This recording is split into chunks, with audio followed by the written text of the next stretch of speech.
What is good, everybody? Welcome into the Bluebloods official podcast of FCS Football Central on SI. I'm your host, Zach McKinnell, joined today by a very special guest, Tennessee Tech head coach, Bobby Wilder. Coach, thank you for joining the show, man. I've been really excited. A huge season last year, 7-5, win a share of the conference title in your first year. Coach, things are looking up for the Golden Eagles. How are you doing today? Thank you, Zach. Really appreciate being on with you and the work you do for FCS football. I follow you. I'm a fan, so let's have some fun. Coach, I appreciate it. I think I've followed your journey a little bit because I remember growing up watching FCS football. People still I don't think understand what you and your staff did at Old Dominion, and you have experience building a winner at the FCS level.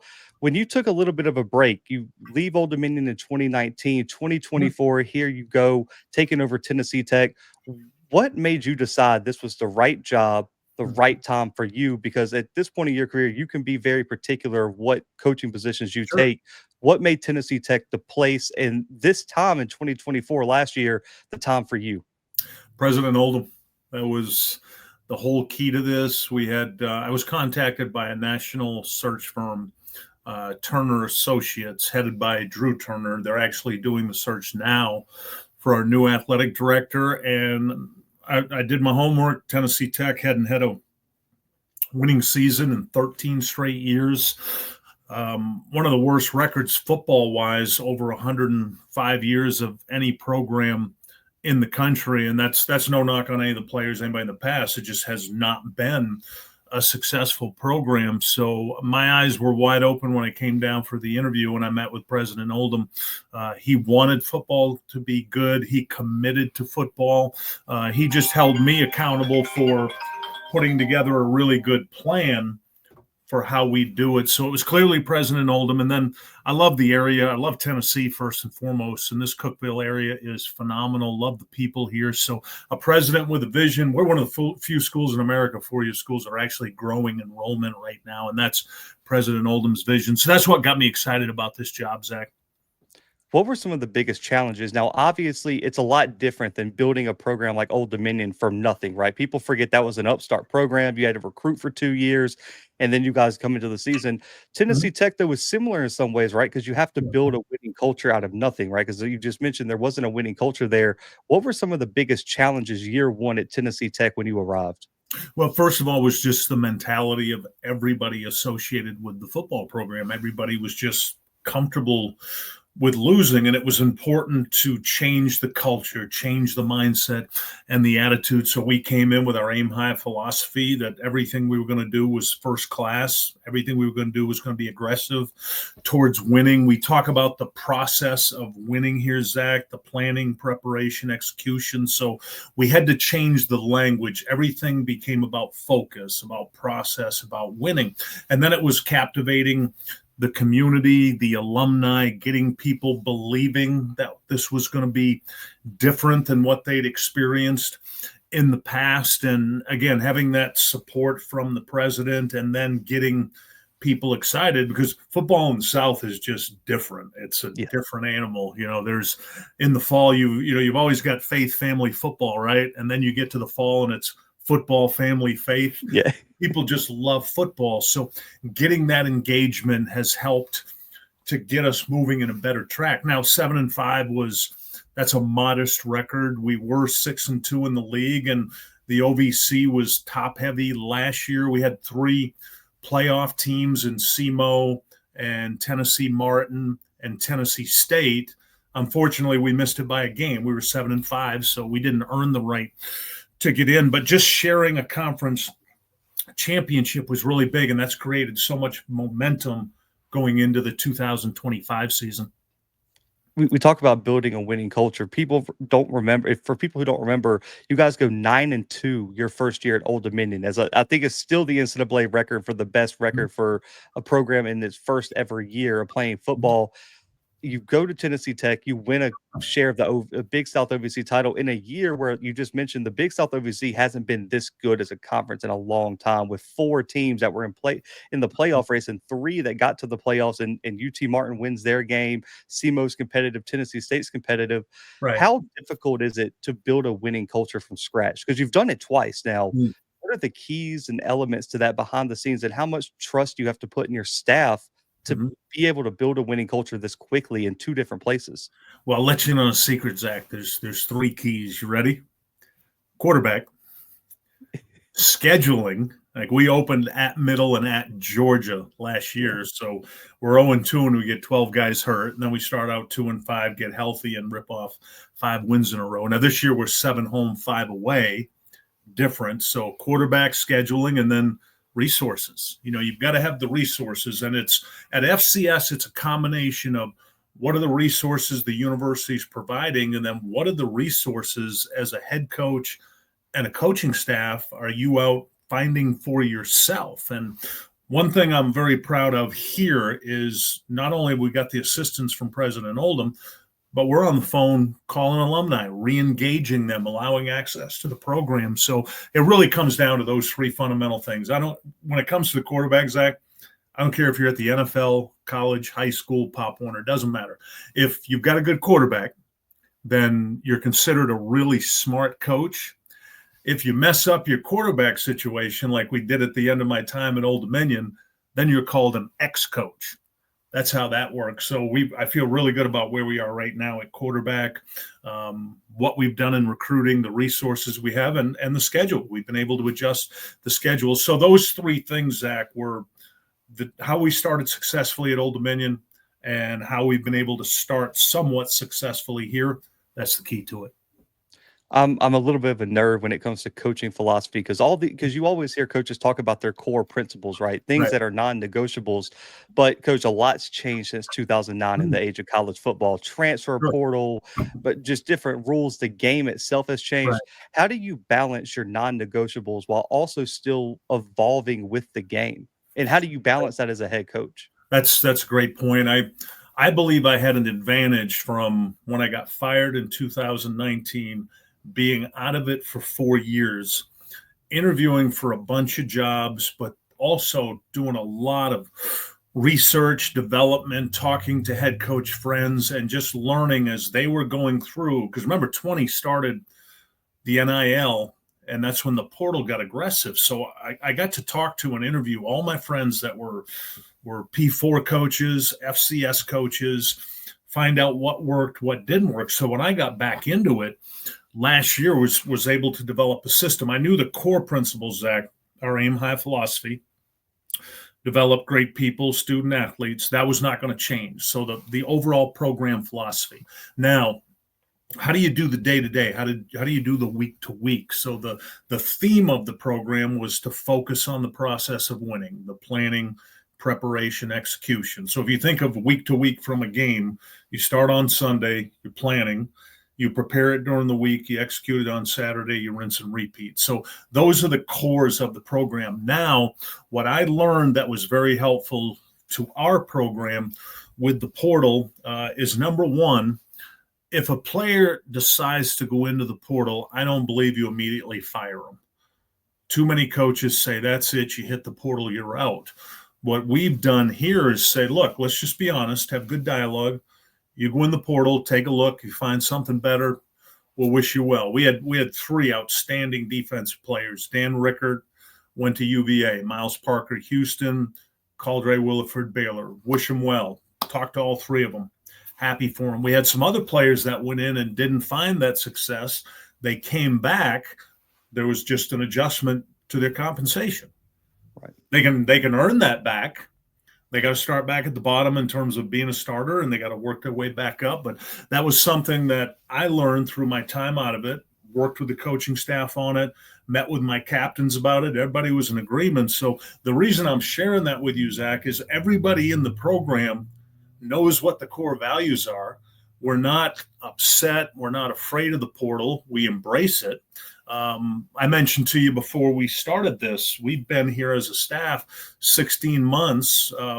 We signed 55 players last year that were new to the program, 32 from the portal, about half in that January cycle last year, half in May, and then 23 high school players last year. And now this year, we've already signed 45 players. So we're at 100 in 16 months.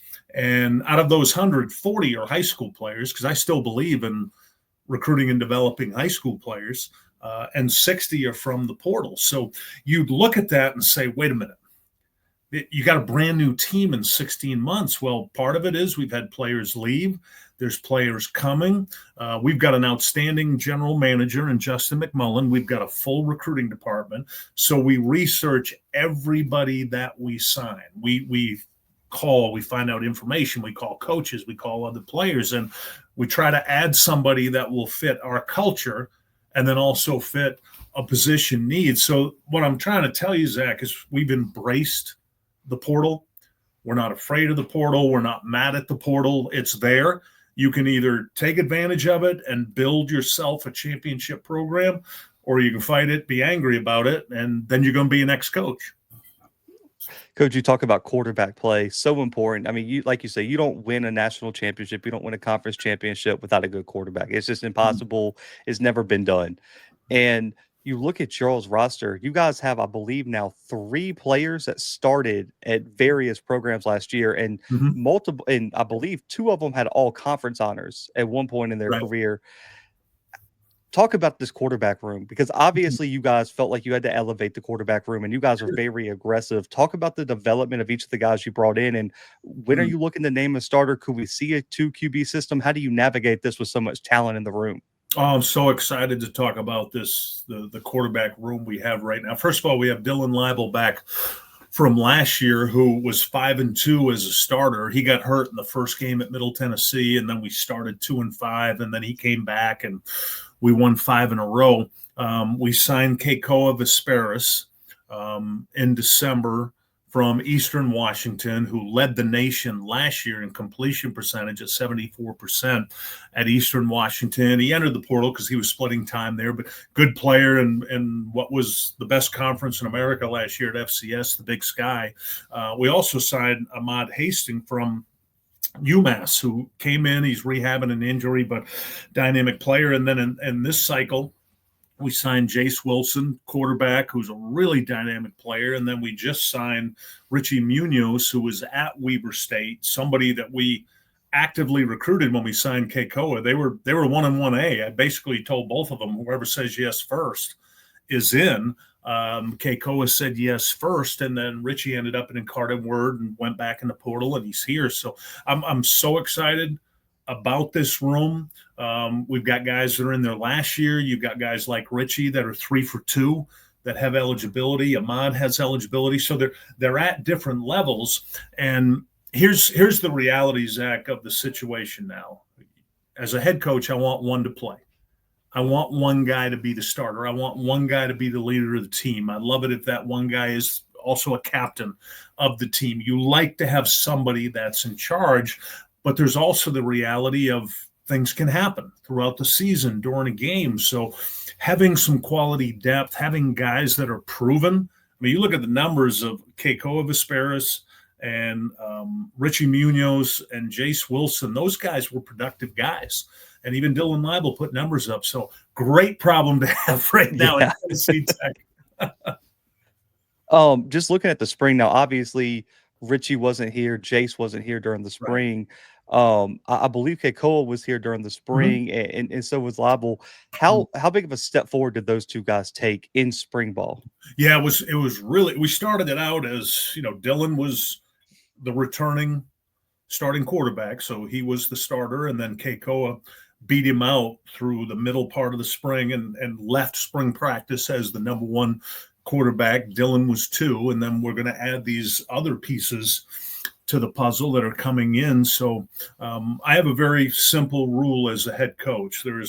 There's no job that's secured in the spring. You got to continue to compete over the summer, spring practice. You got to compete in the classroom, because that's a big part of this. You got to do the right things in the community. So part of that aim high philosophy, and we'll take that into preseason. So all the quarterbacks know. I talk to Keikoa on a regular basis. I talk to Dylan, that you're continuing to compete.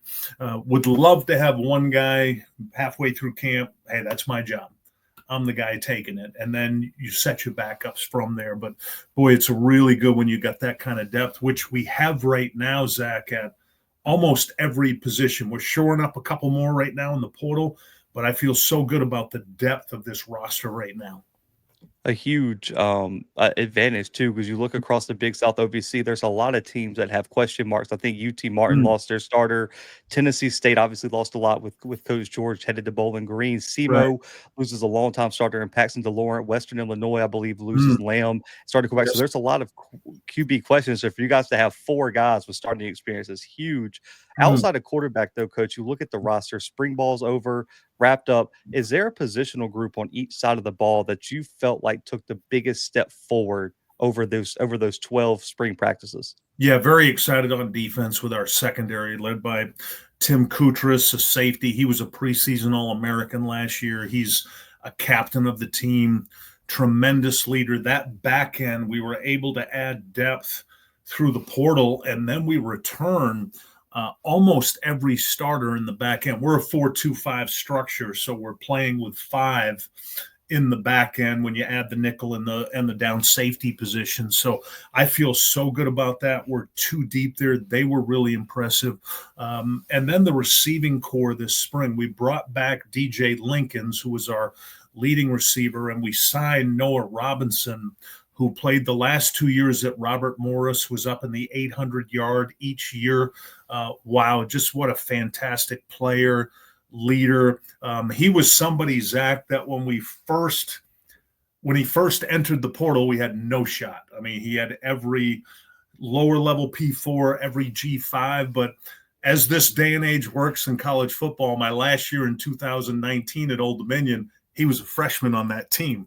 So I like to joke with him. He's about 37 years old.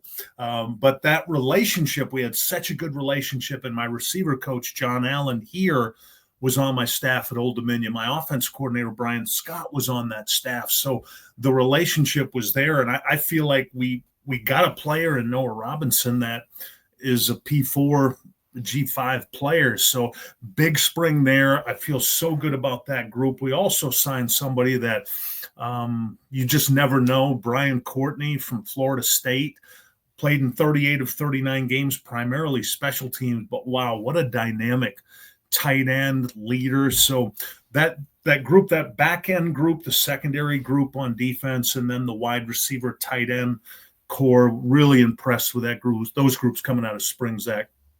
The second portal window is very unique, Coach, because it allows you to see what you have in spring Mm. and address your needs again right before the season. Were there any positions you and your staff came out of spring practices saying, maybe we need one or two more pieces here at this position for next Yeah, season? it feels like, Zach, everybody in America needs more O linemen. Yes. Linemen. I mean, I swear to God, at those positions right now, if you can stay on your feet, not fall down, and you played 300 to 400 reps, you're getting paid six figures. Yes. Because we've had guys that we've evaluated that we really thought were our level, FCS level, and they're getting lower level P4, upper level G5, six-figure deals. So those positions, we're still, as I talk to you, we're still, as a matter of fact, I got a recruiting meeting after this, we're still evaluating out of the portal and more so looking to add pieces. I really like where we are right now in the offensive line. We returned three starters from last year. Kristen Thomas, who's going to move to left tackle, who I think is an NFL prospect. Nason Simon at right guard. Logan Weedman, we're trying to move from right tackle to left guard. And then the center, who I happen to know fairly well, Drew Wilder, transferred from Eastern Illinois, was an all-conference player last year. He's going to start at center. And then we've got Keontae Tillman, who's been working at right tackle. We're going to have competition. Feel really good about the offensive line. We lost a couple in the portal, Dan Rickert to UVA and Miles Parker to Houston. So we're replacing them right now in terms of depth and competition. We have some good starters coming back, but that's clearly, Zach, from what I've seen in these last two cycles, the December cycle and the April cycle, everybody is just out there scratching and clawing for offensive, defensive linemen. Yeah, I'd seen some guys who transferred in, and people always, tag the media as like, "Where is this guy going?" Is like, yeah, I think he could wind up at this FCS program or Right. even maybe even D2, right? Because there was Yeah. a guy I talked to another coach in the FCS. He was like, "Yeah, we had a D2 grade on this tackle. We're not going to offer him." He wound up at like a top G5 program, and I was like, "Yeah, I don't know what happened there, but It's all incredible.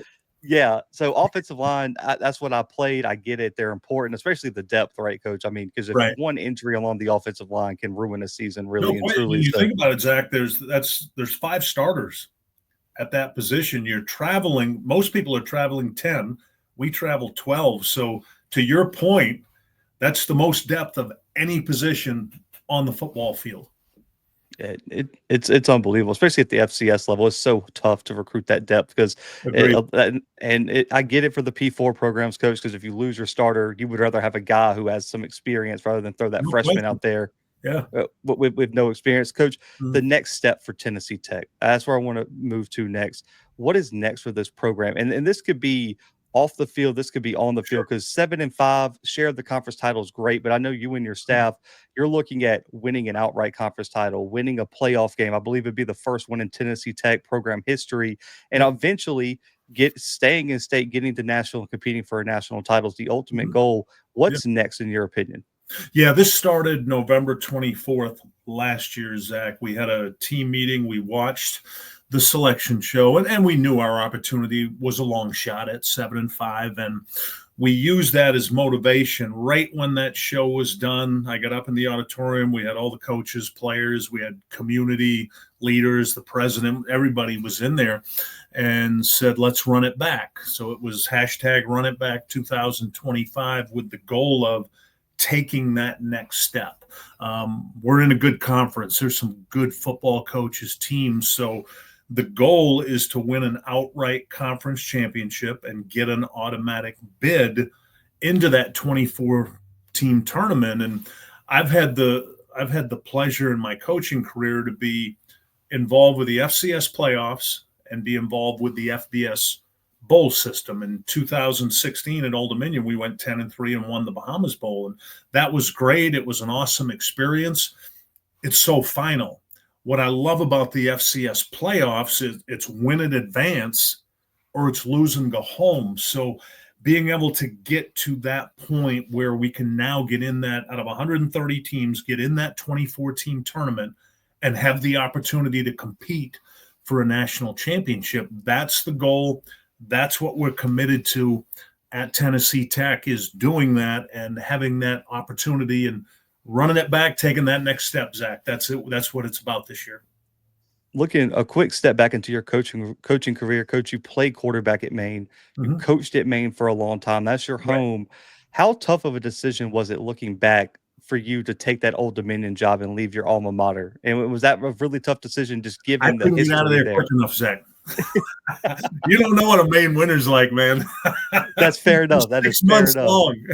No, I loved it at Maine. My family is from Maine originally. I'm a firm believer God puts you where you're supposed to be. So about 20 years ago, my family in Maine started migrating to the Nashville area. I had a niece who went to school at Vanderbilt, and then all of a sudden a couple of my sisters moved down, and then lo and behold, this job opens up. So I feel like I'm at home. But the decision when I left Maine was to become a head coach. That was the goal. I'd been an associate head coach, offensive coordinator, quarterback coach, and that was the next step to become a head coach. So it was, as hard as it was to leave some family, getting that job at Old Dominion at the time was a dream come true. When you look at your time at Old Dominion, were there any learning experiences that you really just yeah, I was drilled down in your mind, and when you got this Tennessee Tech job, you were like, "We're not going to make that mistake again. I learned from this, and we're going to be better at Tennessee Tech because I went through this at Old Dominion."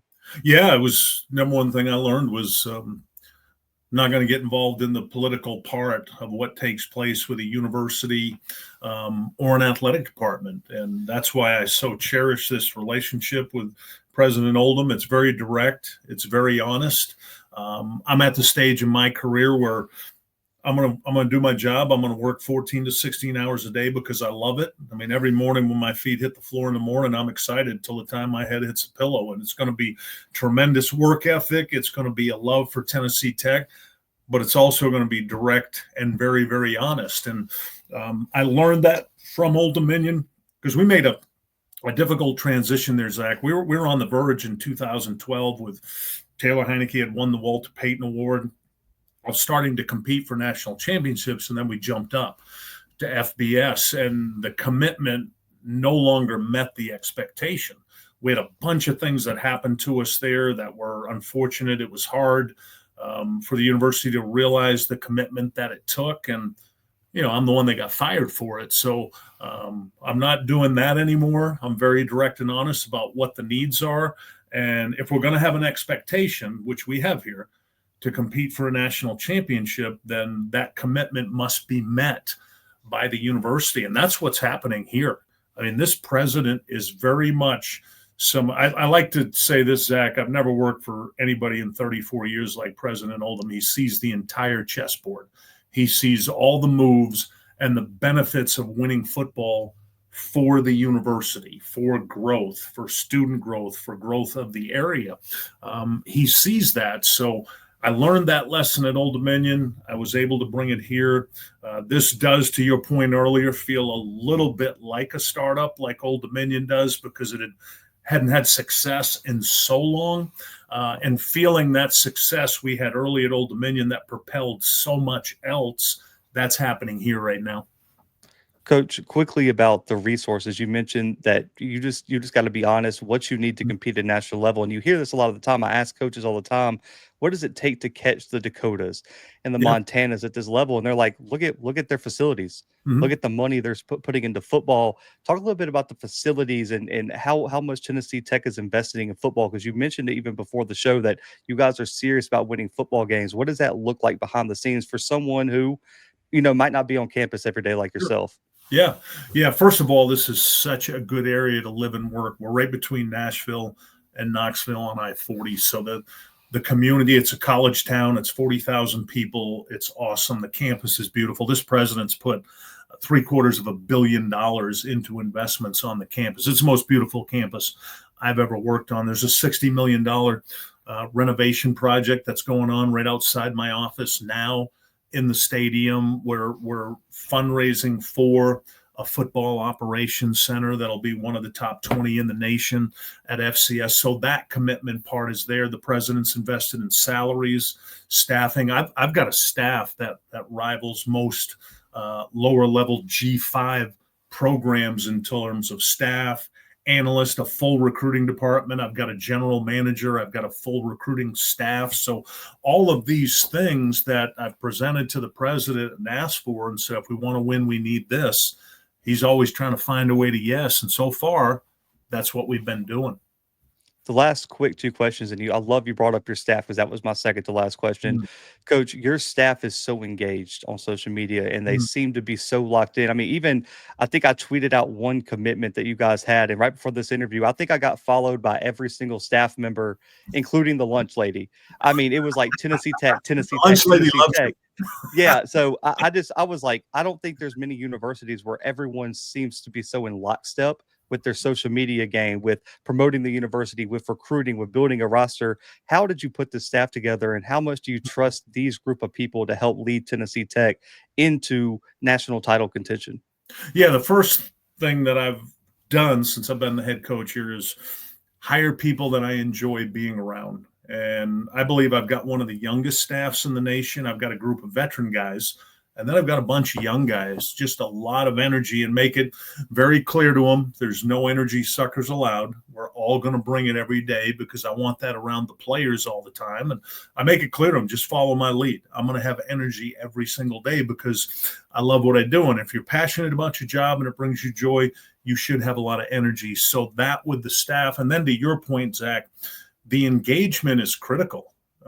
Guys like yourself who we respect, you're out there talking about our jobs, FCS football. So we need to be engaged with you. We're engaged on Twitter. We're engaged on Instagram. That's the majority of student athletes that are there. We're engaged on Facebook because the majority of our alumni or people in my age group are Facebook. So it's important to have that engagement in all areas. And it really doesn't take that much time or effort. You just have to be committed to doing it. Coach, the final question. What would it mean to you? I mentioned earlier, I don't think there's been a head coach that's finished with an above 500 record at Tennessee Tech since I believe the late 80s, early like somewhere in that 60 to 1960, 1980 range. No playoff victories, no playoff appearances since 2011. What would it mean to you and this staff to take the next step this year, make the FCS playoffs, and even win that first FCS playoff game for this program? Oh, that's the end game. That's the goal of what this is: win the league, into the playoffs, and then advance. You mentioned earlier that the best teams in the country, I've got them on my wall over here. It's North Dakota State, South Dakota State, Montana State, South Dakota. Everything we do is off of them. We do their height, their weight charts. Everything we do is to try to analyze them, study them. They're the best in America. We're going to have, between our collective cost of attendance, Alston, we're going to be close to 600,000 this year. The goal is to get to 1 million by next year, because that's where the best teams are. And as I talked to the president about this, if you want to be the best, you've got to look and act like the best. North Dakota State's won 10 of the last 14 national championships. South Dakota State's won 2. JMU, Sam Houston, the other 2, they're gone. So the best teams the last 14 years are in the Dakotas. And then you add Montana State and those schools. So we have to act like them. We have to be like them. We have to prepare this year. If we're fortunate enough to earn our way into the playoffs, we're going to have to go west at some point. So you have to compare yourself, build yourself, and act like the best teams in the country. And those are the teams. And to answer your question, that's where we want to go. We want to go out west and play the best teams in the country. Coach, I appreciate you so much for jumping on the show, man. Super informative, and I'm glad. It's really nice to have someone on the show, man. You don't pull any punches; you just give it how it is, and I appreciate that, Coach. Let people know real quick where they can follow Tennessee Tech, follow yourself, and keep up with everything the Golden Eagles are doing next season. Yeah, at Coach Wilder 353. Would love to have you follow me. I put a lot of content on there, Zach, about the team, and then daily lessons on organization building, team building. Follow at Tennessee Tech football, at TNT football. Would love to have you. We've grown from I think it was around 26,000 followers when we got hired. We're almost at 44,000 now. We try to be very engaged. We want people to see who we are, see our personality. So would love to have you engaged with Tennessee Tech football. Absolutely, Coach. I will definitely be making it up for a game down here in Mobile, Alabama. So Let's easy go. trip, Let's go. easy trip. So I'll have to pick a game, and I'll reach out to you, let you know we're headed up Zach, there. I will hand you my headset. You can call the first play. I love it. I love it. I'll make sure to come to a game where maybe it's a guaranteed win, and I won't mess it up too much. And I know you're a former lineman. You're not going to be throwing it. You're going to be running power at somebody. Hey, yes, we're just running power. Just give it to the best player. We're running power behind the best offensive lineman. There's a reason that a Wilder is going to be starting at center. Let's this go, year. baby. Run it right behind him. I love Coach, the pack. I appreciate you so much, guys. Make sure to go follow Coach Wilder on all social media. Everything Tennessee Tech football is doing. One of the Wings biggest, up, everybody. Wings up. One of the biggest sleepers in the FCS this year. But for myself, Coach Wilder, for Tennessee Tech football and the Blue Bloods, we are out for right now.